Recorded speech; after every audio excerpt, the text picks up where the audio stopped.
Hi everyone, CAT, XAT and MAT, SNAP, GMAT exam का form होता है, then my CAT, SRCC, GBO। इन सब के बीच में एक एग्जाम है जो थोड़ा लो लाइंग है, but I think it's one of the most important examinations. I am not saying it should be counted in the leagues of CAT and XAT, but CMAT एक ऐसा एग्जाम है जिसके आपको मैं एडवांटेज बताता हूँ। तो देखो, it's no problem if you think that मैं 99 के लायक नहीं हूँ, ठीक है।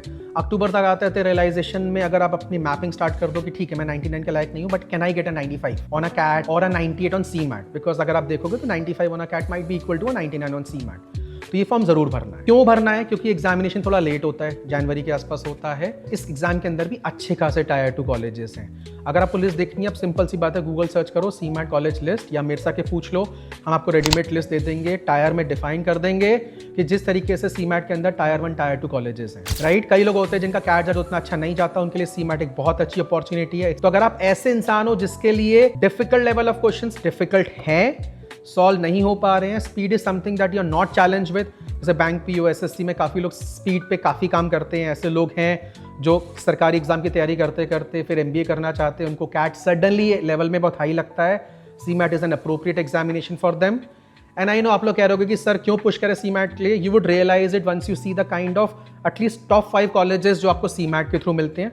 मैं ईजी एग्जामिनेशन नहीं कह रहा हूँ, मैं एग्जामिनेशन का तरीका कह रहा हूँ चेंज है। ये स्पीड बेस्ड एग्जामिनेशन है, क्योंकि कंपटीशन तो देखो हर जगह डिफिकल्ट है, राइट। बट सीमैट को तैयारी करने का तरीका अलग है। लेट एग्जाम है तो आपके फॉर्म को भरने के decisions, because it's a money costing affair, आपके number of hours that you need to dedicate to a particular examination, इन सारे फैक्टर्स पे CMAT becomes a great examination. Market में बहुत हाइप है कि इसमें कोई अच्छे कॉलेज नहीं है, let them go over with their hype. हम अपनी पर्सनालिटी, प्रोफाइल, एक्सपेक्टेशंस के अकॉर्डिंग डिफाइन करेंगे।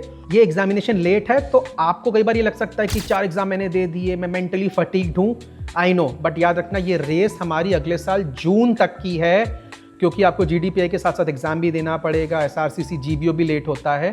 ढंग से प्रोफाइल के बेसिस पे फॉर्म को डिसाइड करना है, भरना है नहीं भरना है, सीरियसली लेना है, राइट। आपको मजाक नहीं लेना है, सीरियसली लेना है। कॉलेज को चेक करो, एग्जामिनेशन के पैटर्न को चेक करो, अपनी प्रोफाइल को चेक करो, एक्सपेक्टेशन को चेक करो, और ये बात मान के चलना that you do not have to put all your eggs in one basket. Competition बहुत है, you need to go to a good school, इसलिए अपनी रिस्क को डाइवर्सिफाई करना जरूरी है। एंड एज ऑलवेज हमारी टीम आपको हेल्प जरूर करेगी। तो सीमैट के अराउंड में अगर आपको कोई भी दिक्कत है, टायर के कॉलेजेस में दिक्कत है, फॉर्म्स में कैसे भरना चाहिए, कौन से टॉप कॉलेजेस होने चाहिए आपके फॉर्म फिलिंग सेशंस में जो आपको सीमैट अगर मांग रहा है तो आपको भरने चाहिए, GK इंपॉर्टेंट है या नहीं है, raw score two percentile conversion अगर आप पास्ट के स्कोर कार्ड देखोगे कैसे समझें, सब बात की बातें हैं। बट अगेन आपके मन में अगर कोई भी एप्रीहेंशन हो, डिस्क्रिप्शन बॉक्स में एक लिंक है, प्लीज उसे क्लिक करो, get your general session scheduled. Form के बारे में कोई भी चैलेंजेस हैं, I will be happy to help.